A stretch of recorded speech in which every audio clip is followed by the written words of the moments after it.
Steve Bannon is the former White House chief strategist. He's also the host of The War Room. And as we just told you, he's just been convicted of 2 crimes. Steve Bannon, thanks so much for coming on. You can't kind of help but notice that you were convicted of a crime, which is not actually a crime most of the time in Washington or ever, within the same 24-hour period as a guy who tried to murder a gubernatorial candidate in New York was released with no bail. What are we to make of these 2 events occurring the same day? Well, as you can tell, the Democrats are completely lawless, and look how they've run this committee. There's no ranking member. There's no minority counsel. It's not like the traditional hearings that have galvanized the nation in the past. And Tucker, I think it's one of the reasons that it hasn't really had that big an impact.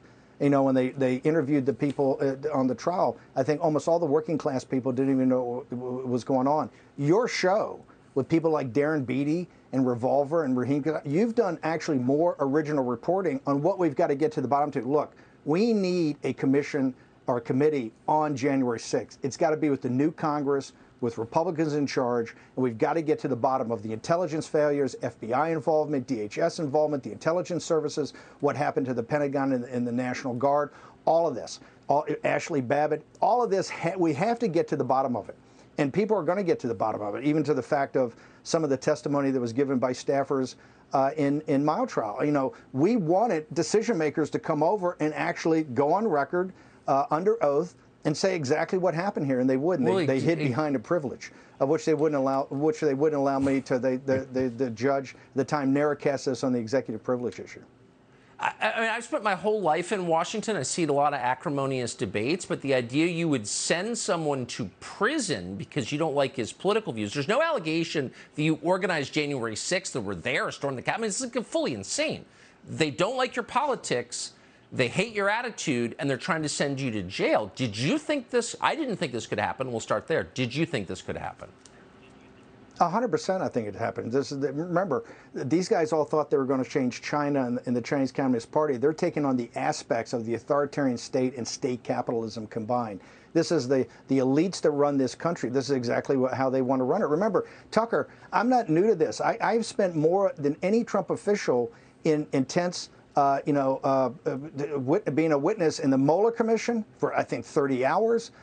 In the House Intelligence Committee, the Senate Intelligence Committee, I had Bill Burke, I had Alex Spiro. Here I had David Schoen. I had top lawyers. They wouldn't even let it be that I could rely on the opinion of my lawyer. Here they took away every possible defense so somebody can have a defensive law. Okay, that's why we didn't even put on a defense. We just had an opening argument and a closing argument.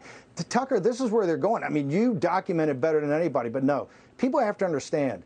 This is just one fight in an entire process, and that's why it's absolutely incumbent that Liz Cheney's defeated in a couple of weeks in Wyoming by the Republican Party and by conservatives and by MAGA. And then later, we've already got Kinzinger out. We got another member of the committee I think is already retired. We got to defeat Loria. But we must have a sweeping victory in the House. And then Republicans have to have the stones to put on a real hearing. And by the way, let the Democrats have a ranking member, let them have a counsel, and just get to it. If you look at what Darren Beattie's done on your show alone, it's outrageous what the public doesn't know about this.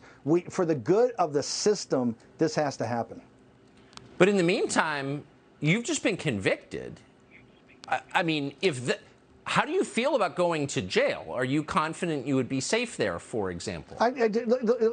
First off, if I go to jail, I go to jail. I will never back off a second. Look, I spent 8 years as a naval officer. I've committed my life to this program to get this done.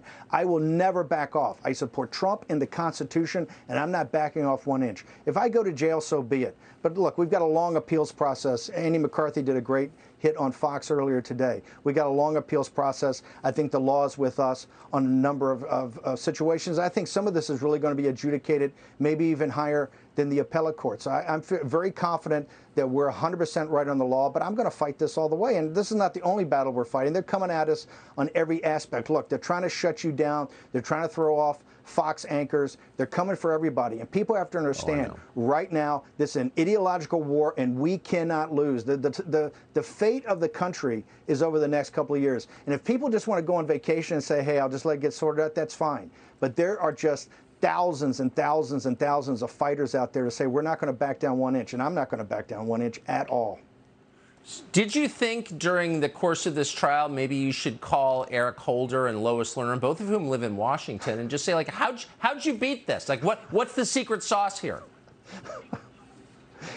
The secret sauce is they're in power. And also, let's be honest, the Republicans have been controlled opposition. That's what has to change. That's for sure. This November, not only do we have to deliver a crushing blow to this Democratic Party apparatus, but then we have to really govern it. And I mean govern on offense. Every committee in the House has to be an oversight committee. We have to go after the Biden administration, which is illegitimate. You can tell they're illegitimate. Look how the Saudis mock us to our face. Look how the Chinese Communist Party have absolutely no respect. They understand he's illegitimate. We have to get in there in January. Every committee's got to be an oversight committee, and we have to have a real January 6th committee, including to get to the staffers now and see about the lies and misrepresentations they put on national television to defame people.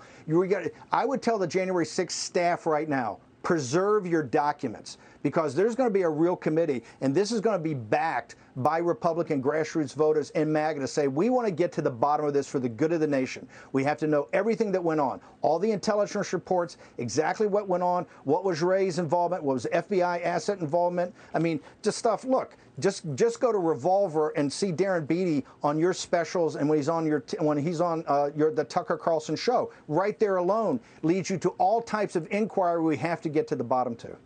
Yeah. If, Republicans win and Mitch McConnell's still running the Senate, you got to wonder, like, is it even worth it? But I'll let you and the political guys fight that battle. Steve Bannon, I appreciate your coming on tonight of all nights. Thanks very much. Good luck. Thanks, Tucker. Appreciate it. Thanks, brother. Subscribe to the Fox News YouTube channel to catch our nightly opens, stories that are changing the world and changing your life. From Tucker Carlson Tonight.